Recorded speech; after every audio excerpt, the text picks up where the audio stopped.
ଦୁଃଖର ମୂଳ କାରଣ କାମନା। ସେଇ ବିଷୟରେ ଆପଣମାନଙ୍କୁ ଟିକେ ମୁଁ ବୁଝେଇ ଦେଉଛି।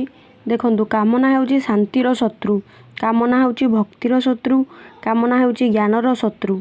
ଯୌନ କାମନା ହେଉଛି ସବୁଠାରୁ ଅଧିକ ପ୍ରବଳ କାମନା।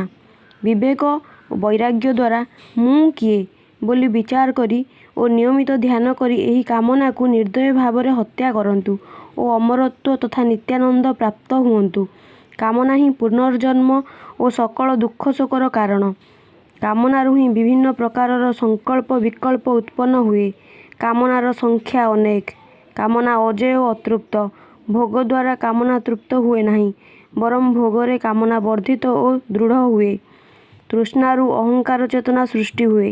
ଅହଙ୍କାର ଚେତନାରୁ ନାମ ରୂପ, ମନ ଓ ଶରୀର ଉତ୍ପତ୍ତି ହୁଏ। ନାମ ଓ ରୂପରୁ ଇନ୍ଦ୍ରିୟମାନେ ଉତ୍ପନ୍ନ ହୁଅନ୍ତି।